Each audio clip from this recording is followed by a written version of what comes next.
Welcome to World Business. Now, the global insurance industry is a $6 trillion behemoth. It's built by looking backwards, using centuries of historical data to price tomorrow's risks. But what happens when you're building a business where the learnings of the past don't always apply? Well, from the explosion of commercial spaceflight to generative AI and Web3 economies, the world's cutting-edge sectors are often viewed as uninsurable by traditional firms. Our next guest, though, saw this gap and built a business to fill it. Realm Insurance is a distinctly futuristic insurance company, purpose-built to underwrite what is increasingly referred to as the frontier tech economy. Well, the business is based in Dubai. It operates in more than 30 countries, and I'm delighted to say now we're joined by the boss, Joseph Zolkowski, CEO and founder of Realm Insurance. Great to see you, Joe. Good to have you with us on World Business. Let's start with the basics then. What inspired you to start an insurance company specifically for these supposedly uninsurable sectors? Yeah, I mean, for starters, it was this understanding that innovation moves increasingly fast, and insurance capacity is always historically been lagging behind, right? And that's almost been by design. The insurance industry is by design a backwards-looking industry. It uses yesterday's data to predict the future. And if that data doesn't exist, coverage almost evaporates. And really the founding of Realm was predicated on this belief that innovation shouldn't be held back by a lack of capacity. And in fact, innovation should be enabled, but through the availability of informed and dedicated capacity. And really the only way we could solve for that guy was to start a specialist insurance company that spent all of our time, energy, and capacity looking forward, identifying transformational industries and companies operating within those industries to develop really important products to enable them to continue to scale and grow their business. And that all kicked off upon receipt of our license back in 2019. Okay, and how does your team evaluate and price risk then for brand new technologies that simply don't have any historical data? Yeah, so historical data is really only one piece of the puzzle. And by nature of executing on our strategy of making innovation resilient, we had to get very comfortable with an almost absence of historical data for a lot of the different exposures that we were underwriting. But the starting point is a question, right, that I think forms the basis of a lot of historical insurance underwriting, which is, has this happened before?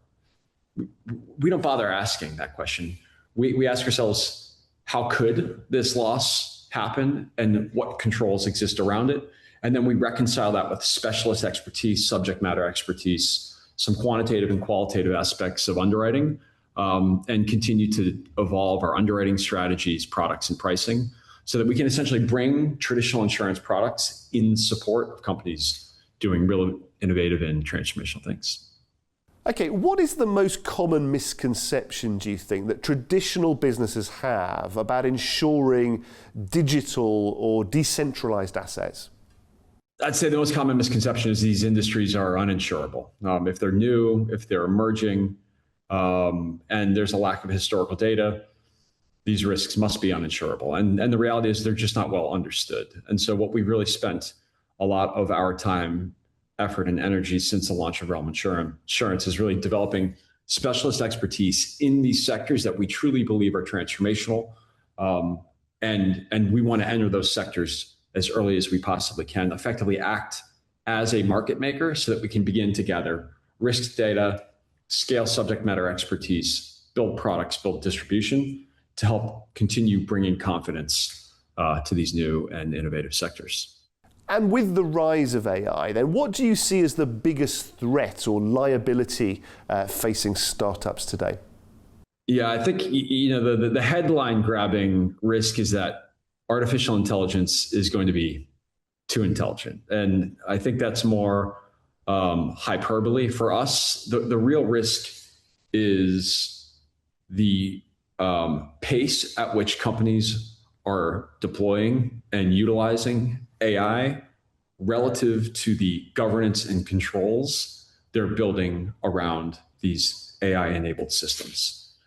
So with any new exposure, we have to acknowledge the opportunity for loss, but the way companies operate and manage the risks arising from the deployment of these new, highly enabling tools has a lot to do with the anticipated frequency and severity of loss. So I think, really in summary, the biggest risk is deploying AI in pace with the governance that will enable you to do that in a controlled and deliberate fashion.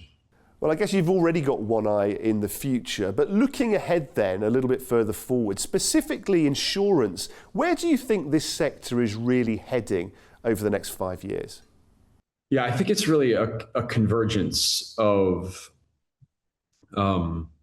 these new economies and technologies. If you look at something like blockchain and digital assets, 6 or 7 years ago, it was considered to be this new and innovative industry sector. The reality is the underlying technology, distributed ledger technology, is set to transform a variety of traditional industries, from financial services to logistics and healthcare, right? So what was once kind of siloed as a risk arising from new technology is now finding a convergence into a lot of things that have historically been well understood by the traditional insurance market. We're seeing the same thing with advanced computing and AI. At inception, these were very niche, bespoke companies operating within these not well understood sectors. And we're seeing every company globally with some form of AI enablement or AI related initiatives. And so it's really the confluence of new and emerging technologies with companies that have been operating in really traditional, historic, and relatively normalized fashion. And all of that is in the process of change. Okay, let's take a look now at what else has been happening this week in the world of business. From Anthropic's new models getting cleared to Meta's reported big cloud move, this is AI Weekly. Anthropic said the US lifted export controls on its latest AI models. It comes less than 3 weeks after the startup was forced to suspend access to its newest products over national security worries. It led Anthropic to suddenly disable its Mythos 5 and Fable 5 models. Washington has stepped up oversight of new releases due to concerns AI could be misused by intelligence agencies in China, Russia, and elsewhere. South Korea unveiled multi-billion-dollar chip and AI mega projects. President Lee Jae-myung pledged investments worth more than $576 billion over a number of years. Authorities said tech heavyweight Samsung and SK Hynix will invest over $518 billion to build 2 new chip fabrication sites, each in South Korea's southwest. It marks President Lee's biggest move yet to revive domestic economies beyond the capital Seoul. Chipmaker Micron briefly blew past the market value of big tech giants Meta and Tesla for the first time ever. The stock surge came a day after Micron forecast quarterly profit and revenue way ahead of analyst expectations. The company is a major supplier to AI powerhouse Nvidia, and its shares have more than tripled in value so far this year. It reached a market cap of about $1.4 trillion at one point after its results were released. And Meta is building a cloud business to sell excess AI computing capacity. That's according to a report from Bloomberg. The move could lower Meta's reliance on advertising revenue and help it take on cloud majors like Amazon and Microsoft. Meta didn't immediately respond to a request for comment. CEO Mark Zuckerberg said earlier this year the firm could enter the cloud computing business if it overspends on data centers and has excess capacity.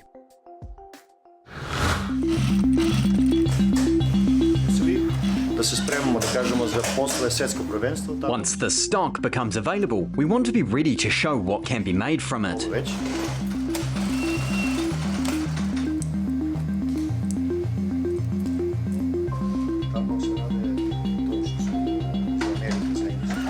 When a sponsor changes or a new kit supplier is introduced, the existing sports apparel becomes economically written off and is often required to be destroyed. A few years ago, FC88 established contacts with these clubs and proposed collecting the unused apparel instead. Rather than destroying it, FC88 suggested transforming the material into new products, giving it a second life through upcycling.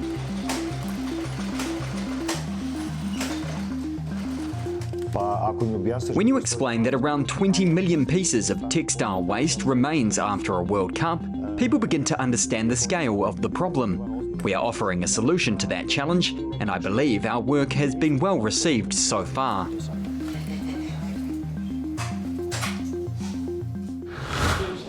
Customers at this coffee shop in Seoul are being assisted by a robot named Barris, and sites like this are becoming common across the country.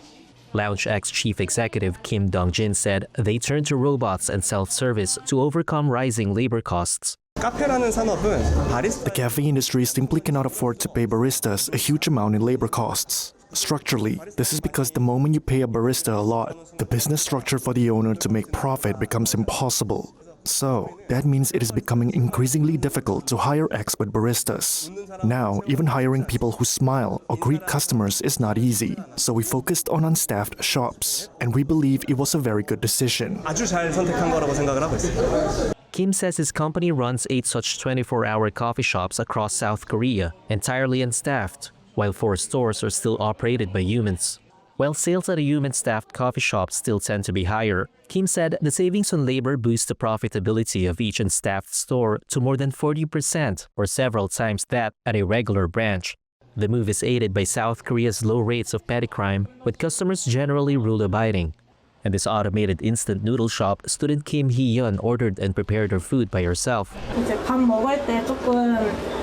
I like to eat quietly while looking at my phone.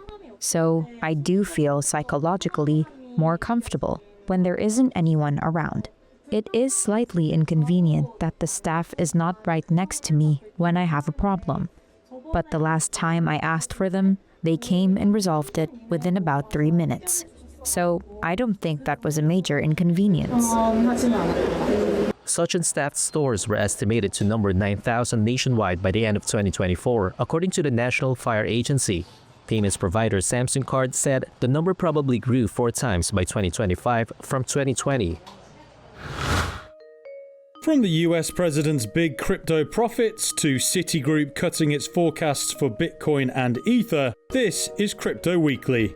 US President Donald Trump reported more than $1.4 billion in income from his family's crypto ventures last year. That's according to a review of his latest financial disclosures. It showed how Trump now derives most of his income from digital assets that have benefited from his policies. The filings disclosed his companies received almost $800 million from the crypto venture he and his sons co-founded called World Liberty Financial. He also reported another $635 million from the sale of his Trump meme coins. Citigroup slashed its 12-month forecasts for Bitcoin and Ether. It lowered its Bitcoin target to $82,000 from a previous $112,000, while Ether also dropped to just over $2,200 from above $3,000. Citigroup said weaker investor interest and negative exchange-traded fund flows hurt the outlook for the 2 largest cryptocurrencies. The lender also blamed a lack of progress on US digital asset registration. Almost 1,700 British investors are suing Binance and founder Changpeng Zhao for at least $200 million. They allege the crypto trading platform sold them risky, complex derivative products without regulatory authorization. Some of the claimants claim they also lost tens of thousands of dollars. Binance vowed to defend itself but didn't comment further on ongoing litigation. And crypto companies have spent $189 million so far to influence this year's US midterm elections. That's according to a new report from the consumer advocacy organisation Public Citizen. The figures outpaces their spending for the previous election cycle. Public Citizen added more than 1/3 of all corporate money contributed to this year's November elections and primary elections leading up to them has come from the crypto industry.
Well, that is all for this week. Please do join us again next time for more World Business.